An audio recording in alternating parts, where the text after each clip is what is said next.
নমস্কার বন্ধুরা, আরও একটা নতুন রেসিপির ভিডিওতে আপনাদের সবাইকে স্বাগত। আজকে পটলের একটা একটু অন্য রকমের রান্না করছি।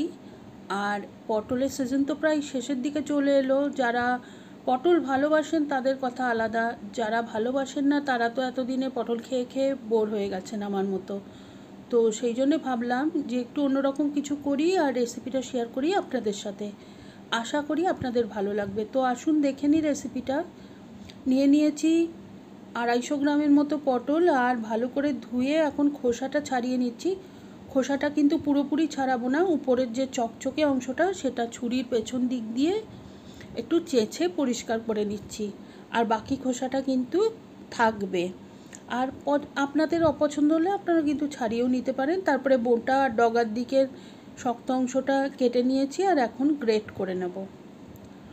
আর বুঝতেই পারছেন যেহেতু এটা গ্রেট করা হচ্ছে সেই জন্য একটুখানি কচি পটল হলে ভালো, বেশি বীজ হলে কটকট করবে, রান্নার মধ্যে খেতে ভালো লাগবে না। তো আমি এইভাবে করে সমস্ত পটলগুলো গ্রেট করে নিয়েছি। এছাড়া আমাদের খুব সামান্যই মশলা লাগছে। একটা বড় সাইজের পেঁয়াজ কুচি করে নিয়েছি, 4টে কাঁচা লঙ্কা, আর প্রায় 10 কোয়া রসুন আমি গ্রেট করে নিয়েছি। রসুনটা একটু বেশিই লাগবে এই রান্নায়। আর এখন কড়াই বসিয়ে দিয়েছি গ্যাসে, দিয়ে দিলাম সর্ষের তেল। আর তেল আমি সমস্ত রান্নাতে একটু কম ব্যবহার করার চেষ্টা করি, আপনারা চাইলে আর একটু তেল কিন্তু দিতেও পারেন। 2টো শুকনো লঙ্কা ভেজে নিচ্ছি, একটা আমি তুলে নেব, পরে গার্নিশ করার জন্য রাখবো, আর একটা এই রান্নায় ব্যবহার হবে। শুকনো লঙ্কা ভাজা সুন্দর গন্ধ বের হয়ে গেছে। এখন 1 চা চামচ দিয়ে দিলাম কালো জিরে।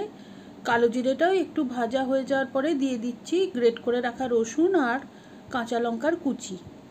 ভালো করে ভেজে নেব, রসুন ভাজা সুন্দর গন্ধ বের হয়ে যাবে। তারপরে দিয়ে দিচ্ছি পেঁয়াজটা এখন বেশ সময় নিয়ে একদম লো হিটে ভাজতে হবে। মোটামুটি ট্রান্সপারেন্ট হয়ে যাবে, সামান্য একটুখানি বাদামি কালার এসে যাবে, ততক্ষণ ভেজে নিতে হবে। আর তারপরে আমি গ্রেট করে নেওয়া পটলটা দিয়ে দেব। পটল দিয়ে এখন আঁচটা বাড়িয়ে দিয়েছি, আর সমানেই কিন্তু নাড়াচাড়া করে ভেজে নিতে হবে। প্রথমেই আপনারা লবণ দেবেন না, লবণ দিলেই সবজির থেকে জল বেরিয়ে যায়, আর তখন রান্নাটা আর ভাজা ভাজা না হয়ে সেদ্ধ সেদ্ধ হয়ে যায়। সেজন্য আগে 2-3 মিনিট ভেজে নেবেন, তারপরে লবণটা দেওয়ার চেষ্টা করবেন। আর এই রান্নাটাতে কিন্তু পটলটা অনেকটাই কমে যাবে আয়তনে, সেই জন্যে সেই বুঝে লবণটা দেবেন, নাহলে পরে লবণ গিয়ে বেশি হয়ে যাবে। আর দিয়েছি অল্প একটু হলুদ গুঁড়ো। এই রান্নাটায় হলুদ না দিলেও চলে, কিন্তু অভ্যেস, হলুদ গুঁড়ো একটু দিলাম। আর এখন খুব ভালো করে নাড়াচাড়া করে নিচ্ছি। আর দেখুন এর মধ্যেই কিন্তু পটলের পরিমাণটা বেশ অনেকটাই কমে গেছে। এখন ফ্লেমটা লো করে দেবো, আর ঢাকনা দিয়ে 5-7 মিনিট রান্না করে নেবো। এর মধ্যে কিন্তু আমি 2-3 বার ঢাকনা খুলে খুলে উল্টে পাল্টে দিয়েছি। আর এই রান্নাটায় কোনো রকমের কোনো জল ব্যবহার হবে না, সেই জন্যে একটুখানি ধৈর্য ধরে নাড়াচাড়া করে রান্নাটা করে নিতে হবে। আর এখন দেখেই বুঝতে পারছেন পটল কিন্তু একদমই সেদ্ধ হয়ে গেছে, আর রান্নাও আমাদের কমপ্লিট। দিয়ে দেবো একটুখানি চিনি। আর চিনি যারা পছন্দ করেন না তারা দেবেন না, তবে এই রান্নাটা একটু চিনি দিলে কিন্তু ভালোই লাগে। চিনি দিয়ে ভালো করে মিশিয়ে নিয়েছি।